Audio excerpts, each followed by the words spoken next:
Assalamualaikum warahmatullahi wabarakatuh. Selamat malam teman-teman dimanapun Anda saat ini sedang berada ya. Ketemu lagi dengan saya dalam keisengan untuk kesekian kalinya ya. Dan ini saya ceritanya habis kelas vibrasi dan harusnya tidur ya, tapi kok belum bisa tidur, jadi ya saya iseng untuk bikin video ini. Jadi yang akan menjadi tema bahasan singkat kita kali ini adalah tentang menerima atau accepting. Mungkin sudah tidak asing buat Anda sudah dapat banyak sekali nasihat bahwa dalam hidup ini kemampuan untuk menerima itu adalah sangat penting. Nah, kenapa sih menerima itu menjadi sangat penting pertanyaannya? Teman-teman, kalau misalkan Anda pemain sepak bola, Anda bermain dengan saya sepak bola, saya partner Anda, bolanya ada di saya. Nah,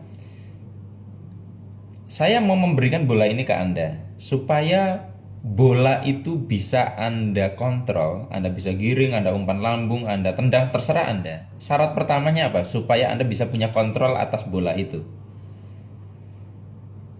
Sederhana, yaitu kuncinya adalah ya, pertama kali Anda perlu menerima bolanya yang saya berikan itu. Kalau Anda nggak menerima, bagaimana Anda bisa mengontrol? Terima bolanya, terima dulu bolanya, baru terserah Anda mau diapain. Nah sama, kehidupan ini memiliki peristiwa-peristiwa tertentu, dan itu seperti bola-bola yang hadir dalam hidup kita. Bola A, bola B, bola C, peristiwa A, B, C itu seperti bola-bola.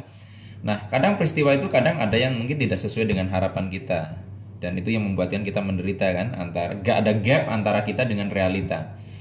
Nah, ketika kita menerima bola peristiwa itu apa adanya, maka kita justru bisa mengontrol bola peristiwa itu, kita mau arahkan kemana.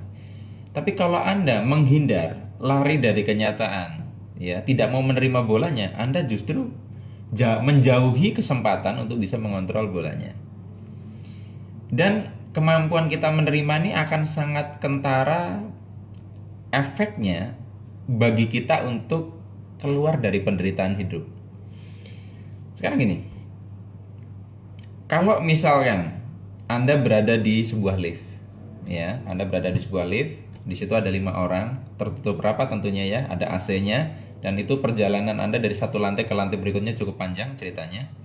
Tiba-tiba salah satu dari yang naik lift ini kentut, pret, dan sangat bau.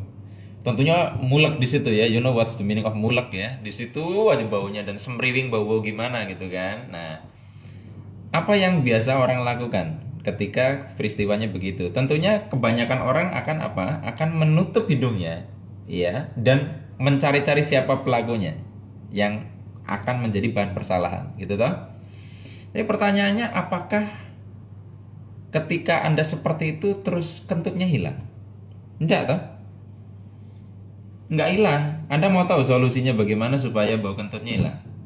Ya sudah, semua orang di situ buka tutup yang di hidung, lalu hirup bersama-sama. Biar kentutnya cepat habis. Kelihatannya ini menjijikkan ya, tetapi solusinya itu.